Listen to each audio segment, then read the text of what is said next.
I believe that Israel has a powerful stranglehold on the American government. Our borders are wide open. You have 3,000 illegal immigrants coming across the border every day. My God, what is the country coming to? And we're guarding the Israeli borders, the Mideast borders. We're in Afghanistan, we're in Pakistan, and our borders are wide open. You don't make anything better by adding 30 million Mexicans to it, do you? No American would agree with that. And yet no American would stand up in public and say it. And that's a symbol that we're not free. We may be a lot of things, but we're not free. When people are afraid to speak the obvious, you're not free.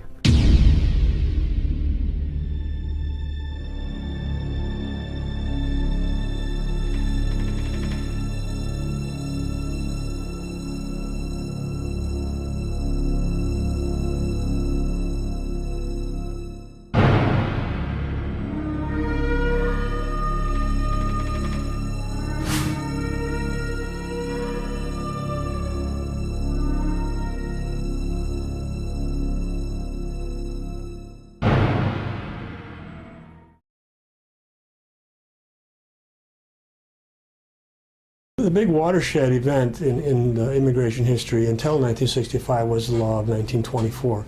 Until that time, America's borders had been pretty open to immigration. Of course, at that time, most of the immigrants came from Europe, but increasingly from Eastern Europe and Southern Europe. And that was creating a problem, because these people were different from the Western European immigrants who had come before, who were assimilating quite easily. And I don't think there was ever going to be a big problem with Italian immigration or Eastern European non-Jewish immigration. Those people were a little more difficult to assimilate, certainly. But the big problem was Jewish immigration. Jewish immigrants came to this country and they were very, very different from the people who were here before. And the most important difference was that they were deeply committed to these leftist political agendas. If you go over to Eastern Europe at that time, political radicalism was a Jewish subculture. A lot of them were intensely Zionist and so on. There was this hotbed because Jews were under extreme pressure in Eastern Europe. Their populations had expanded. A lot of them were impoverished, and their response to this was to become politically radical. So when they came to this country, they were A, poor, but they were B, politically radical. A lot of them were Zionists. They were extremely intense. These were the people who were organizing all these radical leftist movements. They were revolutionary. They supported the Soviet Union. And Americans were just horrified at this. And beginning actually early in the 20th century, there was attempts, and even in the 1890s, to shut down immigration. Jewish activist organizations were at the forefront of keeping it open. And of course, their main interest in those years was to get more Jews over from Eastern Europe. So there was a movement in this country to end this free immigration from Europe or elsewhere. So it came to the head in 1921. They finally passed a law. The purpose of the law really was to create an ethnic status quo. They didn't try to ship the people back that were already here. But they felt that these people were not assimilating well, and we needed a timeout. And the whole point was to create an ethnic status quo. So the idea in the 1924 law that finally solidified all this was to retain the ethnic proportions that were in the country as of the 1890 census, and then later as of the 1920 census. So the point was to have an ethnic status quo. So the future immigration would be based on what percentage you were of the country as of 1920. This seemed fair to the people who were behind it, but of course Jewish activist organizations rejected this. They wanted more of their people to come over here. They described it as racist and so on. And basically what was going on was that the great majority of the people in the country were finally saying that they had an ethnic interest in preventing future immigration. They wanted the country as it was. They wanted to be a European, Western European culture, that other groups were welcome and that they would welcome their contributions, but they did not want to be overwhelmed. They didn't want to lose the culture and the ethnic mix that was characteristic of the country at that time. Of course, Jewish organizations lost this battle. So then, after the 1924 bill passed, Jewish organizations didn't stop trying to change it. But then, in the 1930s, you had the Great Depression, and so it was even harder to change the law because, we're not going to allow millions of people into the country when there are already 25% unemployment. But nevertheless, they kept pushing, especially for Jewish immigrants from Europe, because at that time you had the rise of Hitler. And so they kept trying to change things. But nothing much changed until after World War II, the immigration battles heated up again. The 1952 law that was finally passed basically reaffirmed the 1924 law. It was passed over President Truman's veto. Jewish activist organizations were deeply involved in trying to overturn this legislation. So between 1952 and 1965, they never stopped. They kept creating organizations, funding organizations. Finally, by 1965, with the landslide in 1964, bringing Lyndon Johnson in, the Great Society and all that, the immigration law was finally overturned. All the ethnic quotas that were built into the 1924 law were overturned as racist. It was promised at that time that it wouldn't change the ethnic balance of the country, but certainly in the minds of the activists who were behind it, that was just a ruse. They knew darn well that the attempt really was to change the ethnic balance of the country. And after that law was passed, one of the main goals was to simply increase the ceilings on immigration. In other words, to increase the absolute numbers. Once you got rid of ethnic origins as a criterion, other parts of the world were fair game. 1965, America was about more than 90% white. In fact, there were more Americans of Swiss descent in 1960 than of Mexican. Today, about 1 in 10, actually I think it's edging towards 1 in 9 Americans is a Mexican.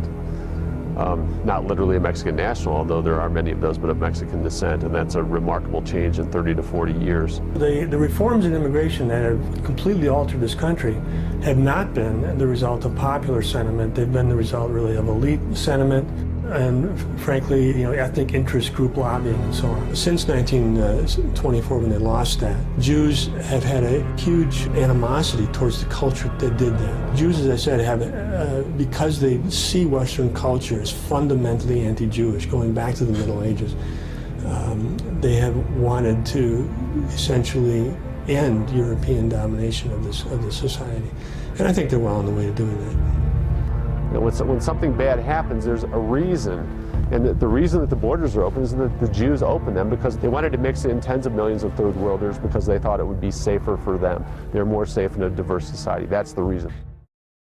The critical issue is the issue of Jewish power. And by the way, this is not simply Jews. It's the ideology that these Jewish leaders have, and most Jewish organizations have, that they believe that they have a divine right to rule us, to be supreme over us. It's a supremacy.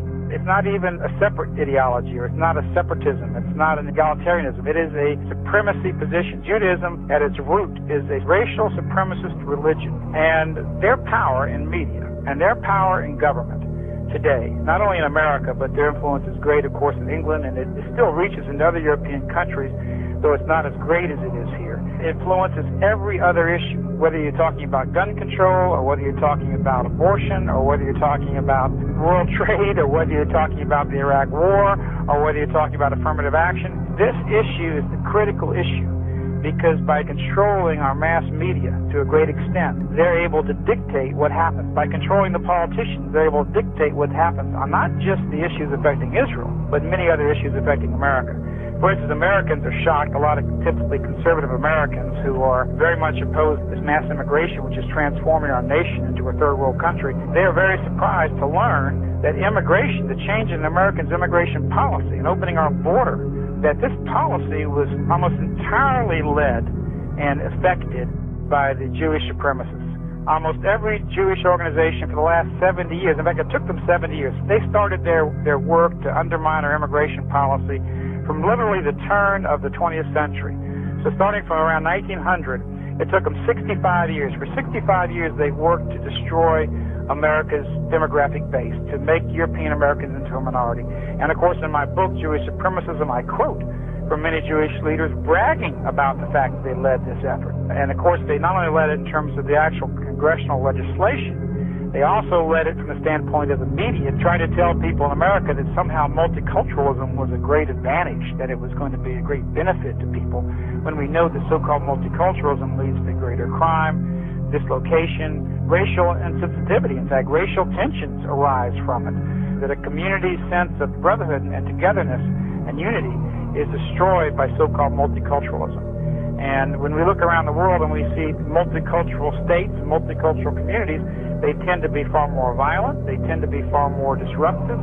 There's a lot less love and a lot more hate in those kinds of environments because it's human nature. People are different. But anyway, the people who have been the architects of this change have really been Jewish supremacists. So unless we strike at that core ideologically, unless we expose this Jewish supremacist domination over our media and government, we're never going to have any real victories on these other peripheral areas. It was basically the 1965 Act that eliminated the national origin quota system and the Asian Pacific Triangle. Up to that year, we had 125 Asians that were permitted to come in here, all based upon the discriminatory parts of American policy. The Torah and the Talmud teach us that we must welcome the stranger in our midst. It's written in Leviticus that the stranger who resides with you shall be to you as one of your citizens, and you shall love him as yourself, for you were strangers in the land of Egypt. If we refuse At the time of the 1965 immigration law, it was widely stated by Teddy Kennedy and many others that this act would not change the ethnic balance of the country. And yet the very same people who were behind this law immediately, as soon as it was passed, did everything they could to increase the numbers to the point now where it's about 1 million legal immigrants a year, plus uncounted hundreds of thousands of illegal immigrants. Chinese, we just recently had some Croatians. Last summer, a great number of Brazilians. Geez, I think from everywhere. And, or, you know, Guatemalans and then Salvadorians and Colombians and you name it. Very interesting to look at what Jewish organizations have done recently. They have allied with Mexican American groups.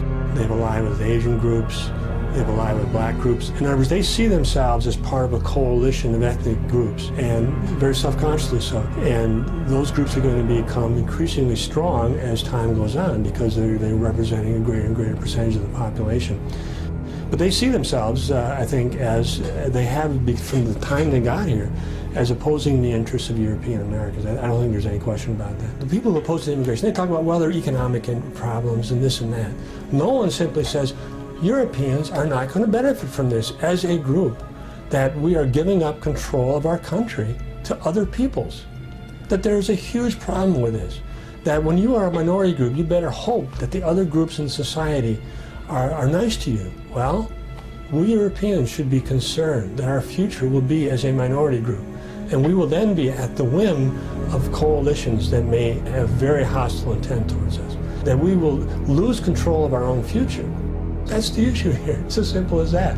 But even raising European ethnic interests is the big taboo of this period right now. We can't even raise the possibility that Europeans have ethnic interests. It's the taboo topic.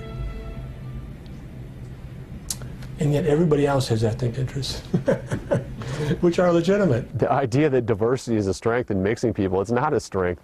The strength comes from the homogeneity and having people who are basically alike. I mean, diverse people break up because they don't want to be around the other people. That's just natural. You don't see diverse species getting together and mingling in nature. You see them avoiding each other or fighting for territory. The white man knows all this. He doesn't know it at the level of facts and specific understandings, but he senses the spirit of the times. No rational person would open the border with Mexico, for 100 reasons. I think that ethnic conflict, we can already see that on the horizon. And I think we're already getting to the point in this country, white people are now 70%. As you get towards 50%, you're going to see increasing amounts of that, where other ethnic groups are simply going to start flexing their muscles, and they're going to demand a greater presence of, say, Spanish in the public place. We're going to see more Spanish spoken in public arenas. We're going to see the decline of Western culture. We're going to see increases in affirmative action directed at underachieving minorities. And I think young white people are going to feel the brunt of this. And one of the problems I think right now is that most middle-class white people don't feel these pressures. Their children are going to feel them. And I think it's the children who are going to change and start to exert their interest. Because if they don't exert their interest, they're going to be the first group in history that hasn't exerted their interest. And it's as simple as that. The problem is for the next generation. That's when the hurt's going to come about. You know, you can't have a country, I think the Roman Empire proved it. The Roman Empire was very aggressive, was very strong. They ruled half of the world, I guess. And so what happened after they ruled half of the world? They got soft in body and mind. They had all these slaves come and do all their work and did everything for them. So what happens? Eventually the slaves took over. The Roman Empire just was thrown away. You gotta stay organized. One language, one group of people.